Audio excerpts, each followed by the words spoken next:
A Igreja Matriz. Por volta do ano de 1820 a 1822, José Pereira Álvares e outros agricultores residentes às margens do rio Sapucaí-Mirim, em terras de Pindamonhangaba, tencionaram erigir uma capela dedicada a Nossa Senhora, no local onde hoje se ergue a atual Igreja de Nossa Senhora do Rosário. Por motivo constantes de rixas com os habitantes do município mineiro de Camanducaia, eles foram obrigados a paralisar as obras da construção da capela. Pouco tempo depois, José Pereira Álvares e sua mulher, Dona Inês Leite de Toledo, doaram a São Bento uma grande extensão de terras para que se pudesse construir uma igreja sob a invocação do glorioso patriarca de Núrcia, São Bento. O povo, em procissão, levou uma imagem do santo, que já existia na antiga capela da Guarda Velha, situada próximo a Santana do Sapucaí-Mirim, povoado mineiro, para o local onde hoje se ergue a Igreja Matriz de São Bento. Enquanto se edificava o templo, o vigário encomendado, Padre Manuel Alves Coelho, lavrou o primeiro assento de batismo em uma casa particular no dia 3 de fevereiro de 1928. Em meados de 1840, a freguesia recebeu a visita dos frades capuchinhos para as primeiras missões na paróquia. E como a freguesia estava se desenvolvendo, os capuchinhos pregaram ao povo da necessidade de se erguer um templo digno. Até aquela data era a capela de pau a pique, coberta com sapê e barro. Iniciou a construção da igreja nova. Manuel Esteves de Jesus Júnior, homem abastado que, com o Dr. João Renaud de França e Padre Pedro Nolasco César, formavam o núcleo intelectual da freguesia de São Bento do Sapucaí. Foram criados estatutos para orientar a comissão encarregada do levantamento do templo.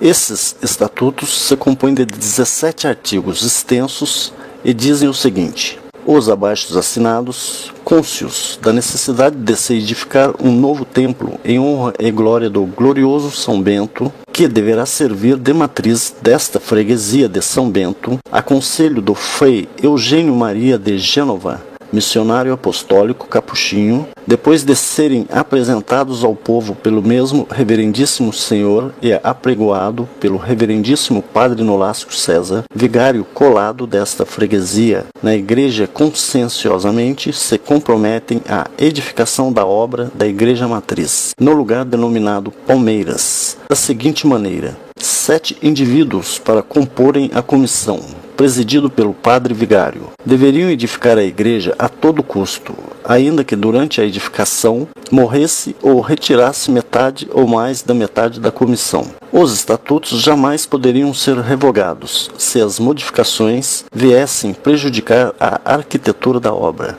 Subscreveram os estatutos Padre Pedro Nolasco César, presidente; Frei Eugênio Maria de Gênova, Benedito Salgado César, Manuel Esteves de Jesus Júnior, secretário; Capitão Custódio Homem de Azeredo, tesoureiro; Capitão Antônio Modesto Monteiro Dias, procurador; Domingos dos Santos César e Francisco da Silva.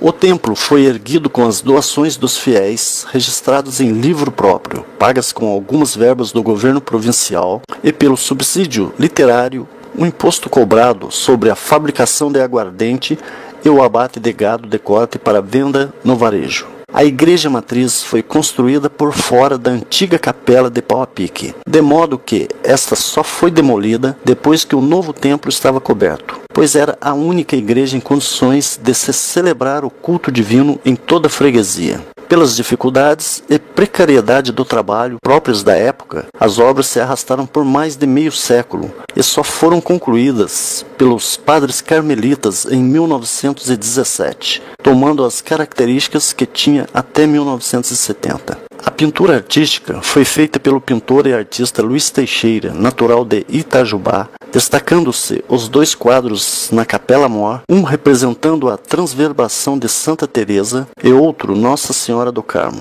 O engenheiro arquiteto foi Marino del Favero, escultor italiano residente em São Paulo. A construção dos altares esteve a cargo do artista italiano, também residente em São Paulo, Sr. Francisco Darás. as imagens de Nossa Senhora do Carmo, Nossa Senhora das Dores, Santa Teresa d'Ávila e São João da Cruz. Os carmelitas trouxeram da Itália em 1916, quando foram chamados para servir ao exército italiano durante a Primeira Guerra Mundial, tendo sido dispensados por serem missionários. Os frades carmelitas chegaram a São Bento no ano de 1914 e sabe-se que havia uma intenção de se estabelecer na cidade a Ordem dos Carmelitas Descalços, pois aqui se encontrava Frei Serafim, mencionado no livro Tombo como provincial dos Carmelitas Descalços de São Bento do Sapucaí, e com ele se achava outros carmelitas. Toda a reforma feita na Igreja Matriz tinha como meta torná-la um templo carmelita. Foram por eles adquiridas as imagens do Nosso Senhor morto em tamanho natural, Nosso Senhor ressuscitado, Santo Antônio e 4 anjos decorativos de 1,10 m de altura. Do escultor Carton Pierre.